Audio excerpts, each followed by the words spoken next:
Jemimah Rodrigues కొన్ని నెలల క్రితం దేశం మొత్తం మారుమోగిన పేరు. మహిళా క్రికెట్ ప్రపంచ కప్ పోటీలో మన దేశ కీర్తిని ప్రపంచం ముందు నెంబర్ 1 స్థానంలో నిలుపుటలో కీలక పాత్ర పోషించిన వ్యక్తి.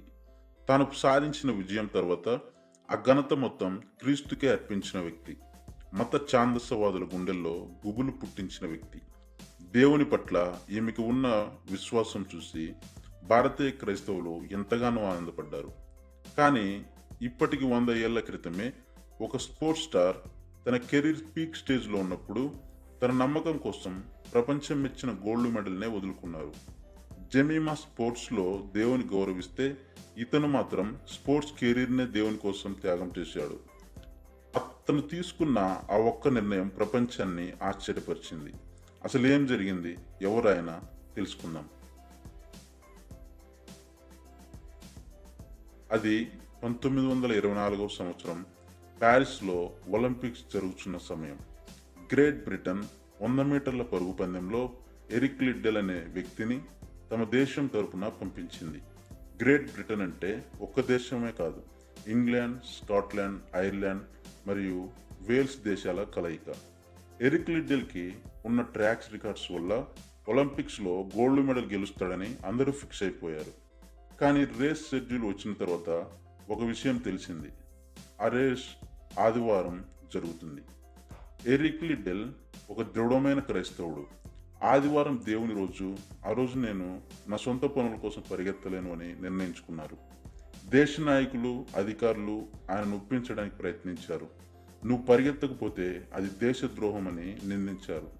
కానీ ఎరిక్ మాత్రం ఒకటే మాట చెప్పారు, నేను నా దేశాన్ని ప్రేమిస్తాను కానీ నా దేవుణ్ణి అంతకంటే ఎక్కువగా ప్రేమిస్తాను అని. ఆదివారం గడిచిన తర్వాత దేశమంతా అతన్ని దేశద్రోహి అనడం ప్రారంభించింది. పత్రికలన్నీ అతని గూర్చి చెడ్డగా రాశాయి. కానీ ఎరిక్ మాత్రం దేవునిపైన విశ్వాసం కోల్పోలేదు.